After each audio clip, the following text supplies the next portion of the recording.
함께 나눌 하나님의 말씀은 고린도전서 9장 18절에서 23절까지의 말씀입니다.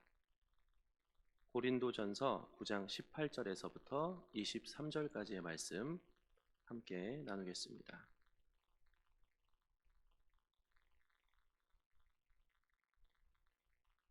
고린도전서 9장 18절에서부터 23절까지의 말씀을 함께 한 목소리로 천천히 읽어보도록 하겠습니다. 그런즉 내 상이 무엇이냐? 내가 복음을 전할 때에 값없이 전하고 복음으로 인하여 내게 있는 권을 다 쓰지 아니하는 이것이로다. 내가 모든 사람에게 자유하였으나 스스로 모든 사람에게 종이 된 것은 더 많은 사람을 얻고자 함이라. 유대인들에게는 내가 유대인과 같이 된 것은 유대인들을 얻고자 함이요, 율법 아래 있는 자들에게는 내가 율법 아래 있지 아니하나 율법 아래 있는 자 같이 된 것은 율법 아래 있는 자들을 얻고자 함이요, 율법 없는 자에게는 내가 하나님께는 율법 없는 자가 아니요 도리어 그리스도의 율법 아래 있는 자나 율법 없는 자와 같이 된 것은 율법 없는 자들을 얻고자 함이라.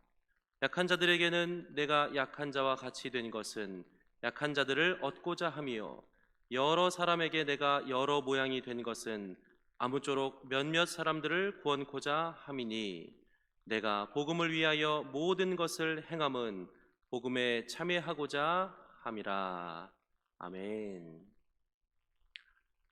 제가 하적교회 부임해서 참 감사했던 것들이 이제 여러 가지가 있었는데, 그 중에 하나는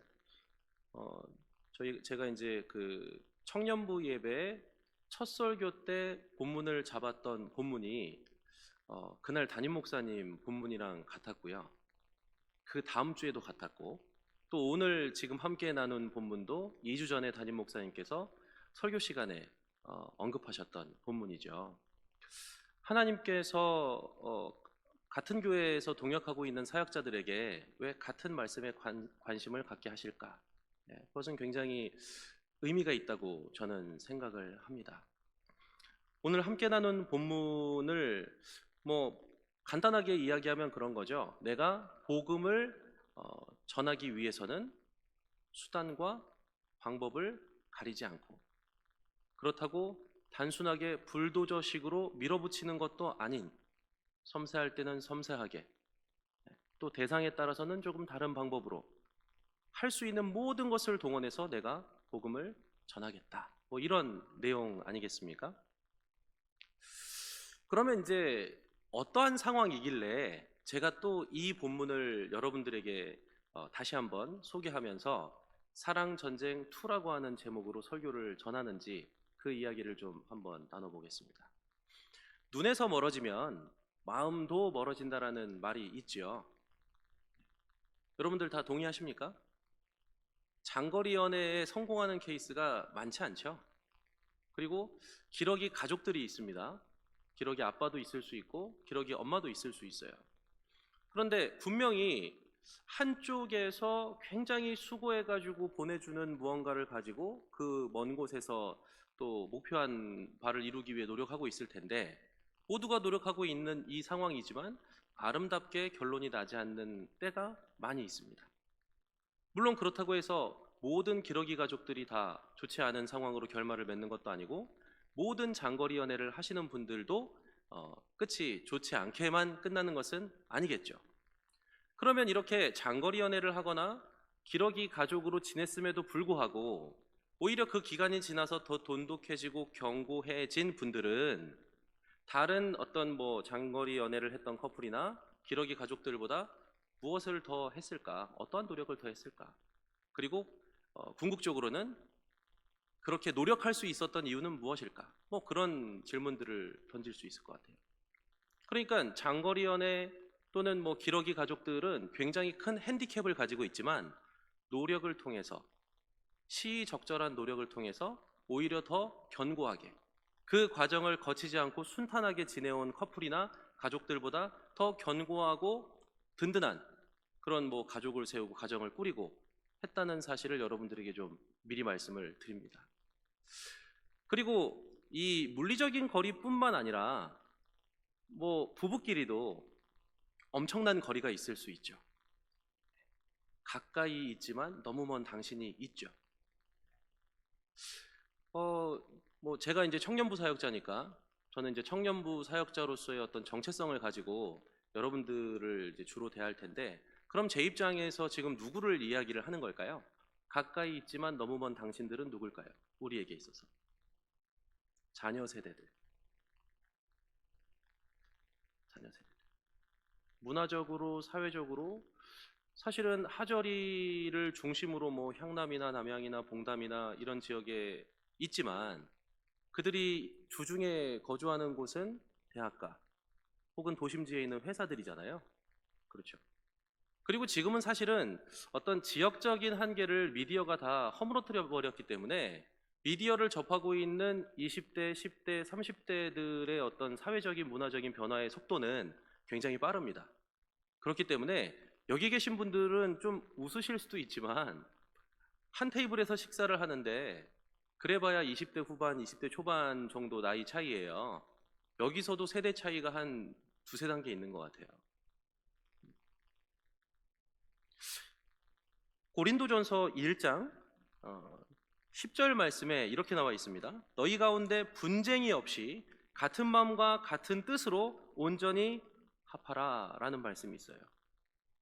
여기에 이제 분쟁이라고 번역이 된 헬라어 단어가 스키스마라고 하는 단어인데, 이 단어가 분쟁이라고 하는 결론을 나타내는 단어이기도 하지만 분쟁이 왜 생길까를 고민했을 때 또 답이 될 수 있는 차이, 틈, 간격을 나타내는 단어로도 사용이 됩니다. 무슨 말이죠? 분쟁은 차이에 의해서, 간격에 의해서, 틈에 의해서 마지막으로 결론적으로 발생된 상황을 이야기하는 거죠. 그런데 그 원인이 되는 거는 차이예요, 차이. 그러니까 만약에 우리 어떤 하저교회 상황에, 제가 뭐 온 지 이제 뭐 2달도 안 된 상황에 다 파악이 안 됐을 거 아닙니까? 제가 모르는 어떤 그런 뭐 상황 속에서 실질적으로 분쟁이 있을 수도 있지만 제가 봤을 땐 분쟁이 없거든요. 세대 갈등은 그렇게 심화되어 있지 않아요. 제가 지금 2013년도부터 청년 사역을 쭉 하고 있는데 제가 경험했던 교회의 청년들이 그 부모들하고 관계를 어떻게 형성하고 있는가를 생각해 봤을 때 그렇습니다. 상대적으로. 제가 이번 주까지 청년들을 이제 그 청년부 예배 출석하는 청년들은 다 신방을 했어요. 한두 명 빼고. 어떤 상황이 있어서 조금 이렇게 나중에 보기로 한 청년도 있고 거의 대부분을 신방을 했습니다. 그랬더니 이 청년들에게 뭐 제가 이런저런 질문도 하고 뭐 가벼운 이야기도 하면서 꼭 물어보는 게 있어요. 부모님하고 관계는 어떠냐는 질문을 합니다. 그런데 대부분이 부모님하고 관계가 좋은 것 같아요. 사실 대부분이라고 표현을 해서 그렇지 대답은 다 좋다고 했어요. 근데 이제 그 속을 몰라서 제가 대부분이라고 이야기를 하는 겁니다. 그리고 어떤 친구들은 실제로 굉장히 돈독한 게 느껴져요. 굳이 설명하지 않아도. 그러니까 부모님과의 관계가 좋은 하적교회 교인들에게 어떤 차이에 의해서 나중에 분쟁이 생길 수 있다, 세대 간의 갈등이라고 하는 것이 발생할 수 있다라고 하는 얘기가 굉장히 먼 이야기일 수 있고 일어나지 않을 거라고 생각하시는 일일 수도 있지만 저는 그렇게 생각하지 않습니다. 왜 그렇습니까? 부모님과 자녀 관계는 그렇게 아름답게 맺어져 있고 그게 유지가 있을지 몰라도 부모 세대와 자녀 세대와 얘기는 조금 다른 얘기거든요. 제가 아까 전에 눈에서 멀어지면 마음도 멀어진다는 이야기를 했죠. 제가 학창 시절에만 해도 여러분들은 더 하셨을 건데 교회가 제 놀이터였어요. 그냥 등굣길에도 교회를 지나치는, 그렇죠? 애들이랑 운동하고 싶으면 교회 가서 탁구 치고 농구하고 족구하고, 배고프면 식당에 들어가서 막 뒤져서 먹죠. 어떤 때는 그 국수가 한 요 정도 되는 묶음이 50인분짜리예요. 근데 이게 50인분이란 개념이 없잖아요, 고등학교 때. 일단 다 삶죠. 그 친구들이랑 두세 명이 먹다가 남기고 땅 파가지고 묻고. 네. 그러니까 몇 년 지나서 가도 야, 여기가 우리가 그 국수 먹다 남은 거 파묻은 데인데, 그죠? 네. 그러면서 또 공부가 잘 안 될 때, 연애가 잘 안 될 때, 친구하고 뭔가 다퉜을 때, 집안에서 부모님하고 뭔가 일이 있을 때 그냥 와서 기도하던 곳이니까 교회에 대한 애정이 생길 수밖에 없겠죠. 그러니까 비가 오면 뭐 누가 이야기하지 않아도 저도 삐삐 세대인데 와서 뭐 다라이라고 하나요? 대야라고 하나요? 찾아가지고 대고 있고, 또는 뭐 빗자루 같은 걸로 물 좀 이렇게 빼고 있고, 제가 먼저 와 있으면 누군가 오고, 누군가 먼저 하고 있었으면 또 제가 가고, 교회에 눈이 오면 사람들이 미끄러질 수 있겠구나 쓸고 가서, 그러면서 뭔가 하나하나 쌓여가면서 교회에 대한 애정이, 그쵸? 네, 계속 깊어지는 겁니다. 그런데 지금 청년들의 상황은 어떻습니까? 주중에는 사실은 뭐 남양이나 향남도 여기에서 거리가 좀 있는데 남양이나 향남에 있는 게 아니라 주중에 또 다른 도시에서 학교를 다니고 직장 생활을 하다가 주일날, 그쵸, 주말에 향남이나 남양에 내려왔다가 공담에 내려왔다가 또는 뭐 송도나 안산에 있다가 주일날 넘어오는 거예요. 그러면은 제가 아까 전에 얘기했던 장거리 연애를 하는 분들이 가지고 있는 그런 핸디캡, 그죠? 교회에 대한 애정을 갖기에는 좀 핸디캡이 있는 거예요. 그쵸? 구조상. 그러면 이 청년들이 교회에 애정을 갖게 하기 위해서 굉장한 노력이 필요하겠구나. 그러니까 왜 우리 때는 교회를 다니고 은혜를 받으면 교회에 대한 애정이 자연스럽게 생겼는데 요즘 친구들은 왜 이렇게 교회에 대한 애정도 없고 또 아직도 왜 애들처럼 뭐 차려주는 밥만 먹고 치울 줄도 모르고 그러는가? 그렇게 이야기할 게 아니라는 거죠. 굉장한 노력과 어떤 세팅들이 있어야 사실은 애정을 갖게 되는 것이고, 또 자녀 세대와 부모 세대의 격차가 계속해서 벌어지고 있죠. 그거는 뭐 우리가 다 인정할 수밖에 없는 일반적인 사회적 현상 아닙니까? 우리 자녀는 다르겠지. 특히 하저교회는 더 그럴 수 있을 것 같습니다. 왜? 자녀들이 부모님을 싫어하지 않으니까. 자녀하고 부모하고 관계가 좋다 보니까 위험을 감지하는 거에 있어서는 좀 더 불리할 수 있지 않을까. 왜? 당장 집에 가서 자녀들하고 대화를 하거나 소통을 하는데 어려움이 없는데 굳이 부정적인 이야기를 먼저 떠올리시는 분들은 없을 거 아니에요. 그런데 이제 문제는 그겁니다. 자, 한번 생각해 보세요. 20년 뒤에, 30년 뒤에, 혹은 한 10여 년 정도 뒤에 우리의 자녀들은 이 교회의 주역으로 자연스럽게, 지금처럼 그냥 이렇게 흘러가도 자연스럽게 자리를 잡을 수 있을 것인가? 이 질문을 한번 던져보면 사실은 지금 뭐 40, 50대, 60대 분들이 굉장히 오랜 시간 동안 일꾼의 역할을 감당하신 거잖아요. 바톤 터치를 했어도 벌써 넘겼어야 되는데, 제가 얘기하는 건 리더그룹 얘기하는 게 아니에요. 예.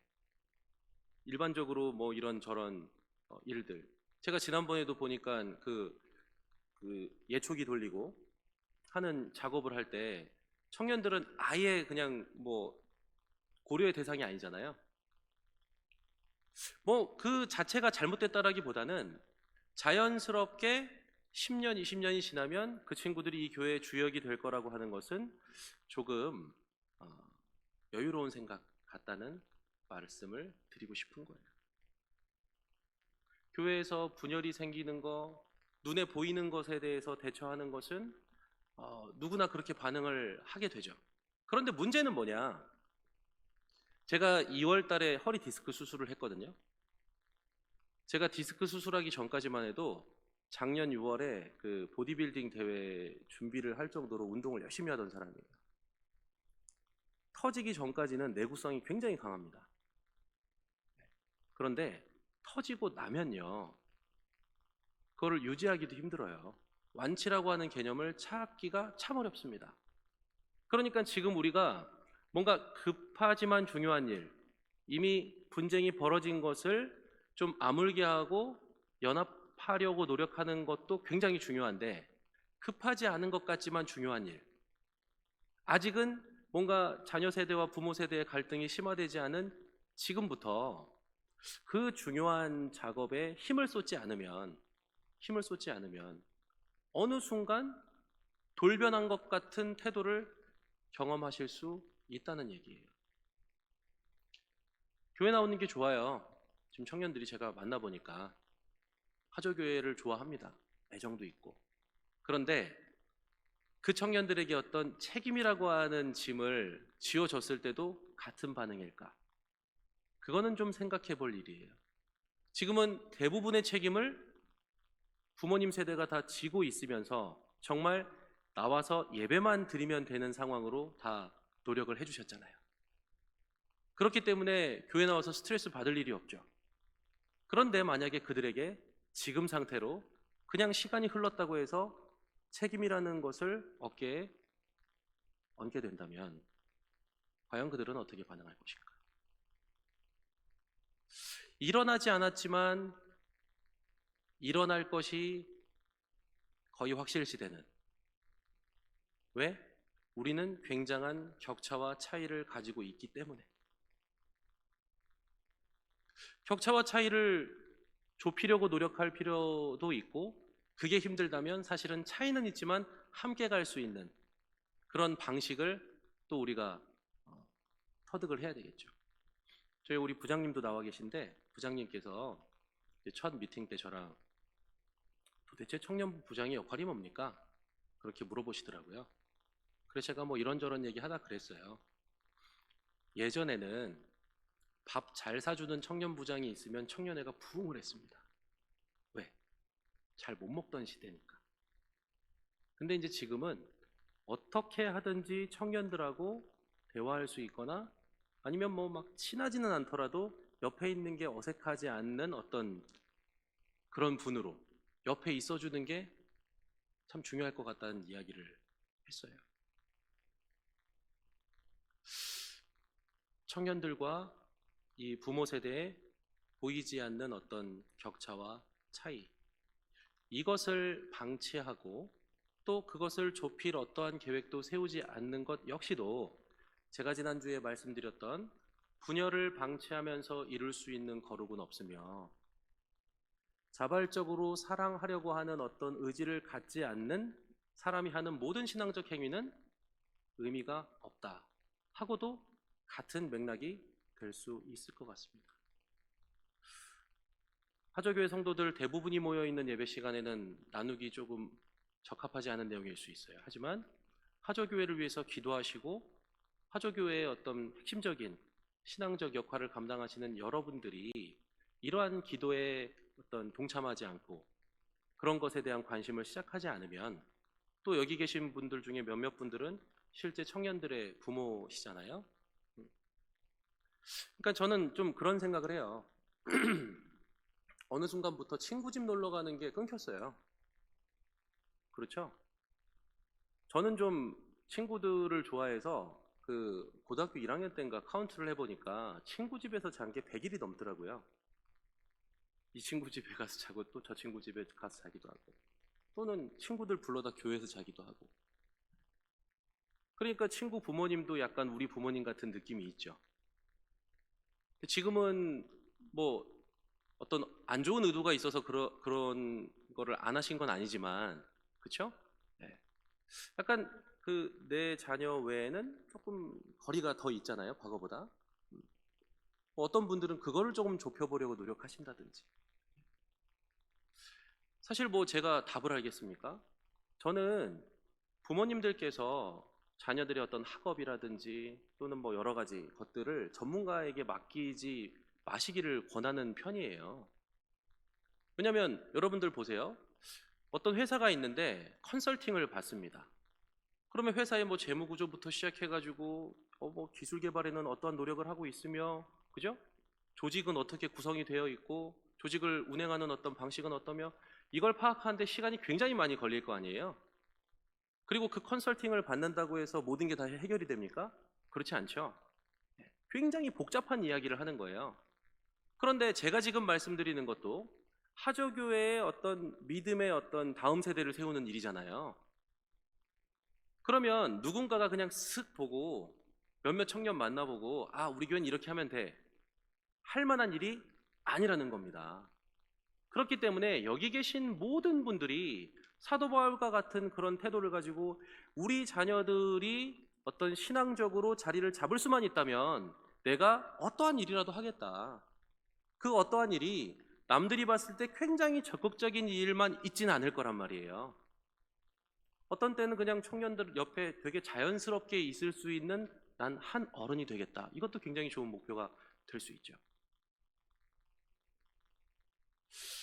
저 친구들이 제가 신방 다니다 보니까 그렇더라고요. 어떤 곳은 야, 여기 뒤뜰에서 청년들하고 장년들하고 같이 바베큐 파티 같은 거 하면 너무 좋겠다. 뭐 이런 데들도 있고. 그죠? 그러니까 뭔가 여기를 지나가면 아, 저게 지난번에 저기에서 뭔가를 했던 곳이지.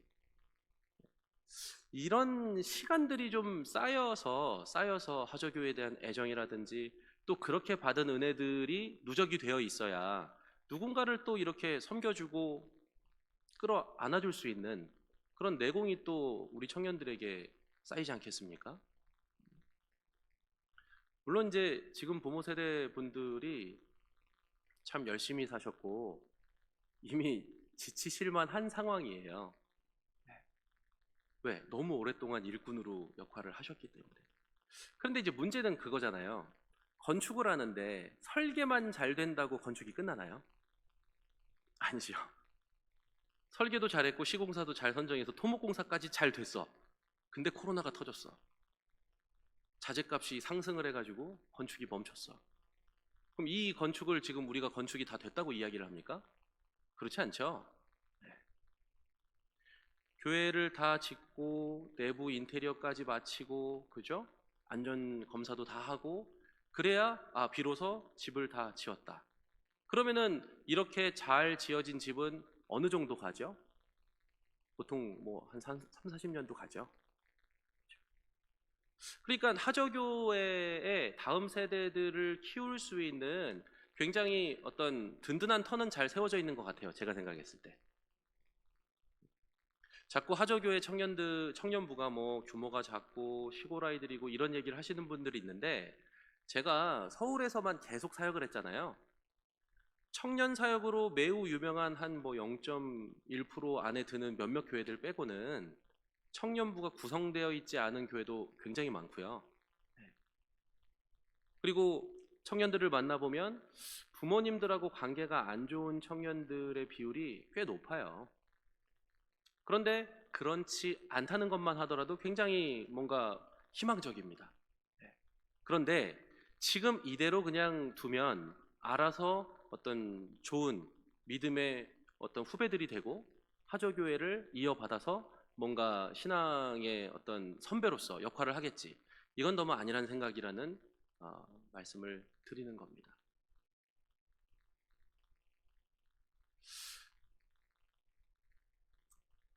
그래도 우리가 노력한 것보다 자녀 세대들이 좀 한 게 없는 것 같은데 걔네들은 좀 양심이 있다면 좀 해야 되지 않을까?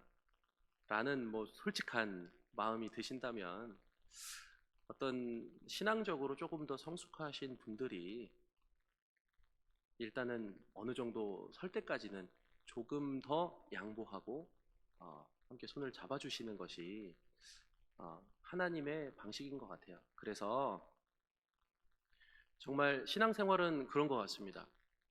초보자 단계가 가장 하기가 좋아요. 은혜로워요. 점점 더 어려워지죠. 저희 아버지 은퇴하셨는데 목사님이시거든요.